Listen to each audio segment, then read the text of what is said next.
டிஃபனுக்கு மாவாட்டல அப்படின்னா, கண்டிப்பா ஒரு கையே நமக்கு வேலை செய்யாத மாதிரி இருக்கும். அந்த அளவுக்கு கஷ்டமா போயிருங்க. காலையிலே டிஃபனுக்கு எழுந்த உடனே அரிசி ஊற வச்சாச்சு. ஈவினிங் வந்த உடனே நம்ம ஆட்டிட்டு வந்துரலான்னு சொல்லிட்டு, மார்னிங் பிரேக்ஃபாஸ்ட்டுக்கு வந்து உப்புமா தான் செஞ்சேன். இந்த உப்புமாவ செஞ்சேன் அப்படின்னா, கண்டிப்பா யாருமே சாப்பிடவே மாட்டாங்க. நானே தான் கொஞ்சமா லாஸ்ட்ல சாப்பிட்டு கொஞ்சமா எடுத்து வச்சுட்டு போயிட்டேங்க. அப்புக்குட்டிக்கு சுத்தமா இறங்கவே இறங்காது. உப்புமானாவே அப்படியே தூரமா ஓடி போயிருவான்.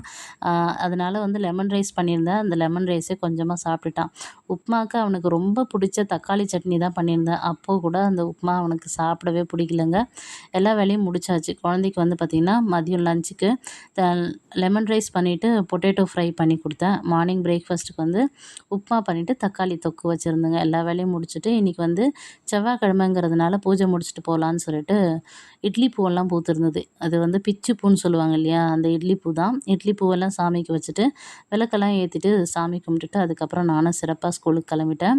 நேற்று தான் நான் வந்து பார்த்திங்கன்னா நேற்று இல்லை, ஞாயிற்றுக்கிழமை தான் வந்து இந்த பூஜை ரூம் ஃபுல்லாகவே க்ளீன் பண்ணேன். மனசுக்கு நிறைவா நல்லா வந்து க்ளீன் பண்ணி வச்சுருக்கேன். அது மட்டும் இல்லாமல் கீழே வந்து சீரியல் லைட்லாம் செட் பண்ணனால பார்க்கவே ரொம்ப சூப்பராக இருக்குங்க. பாப்பாவுக்கு தலையெல்லாம் வாரியாச்சு. அவளும் காலேஜ் கிளம்பிருவா. அதுக்கப்புறம் என்னங்க, நாமளும் கிளம்பிட வேண்டியது தான். நம்ம சேனலுக்கு நீங்கள் ஃபர்ஸ்ட் டைம் வந்திருக்கீங்கன்னா வீடியோ எப்படி இருந்ததுன்னு சொல்லிட்டு மறக்காமல் கமெண்ட் பண்ணுங்கள். நாளைக்கு மினி விலாகில் பார்க்கலாம்.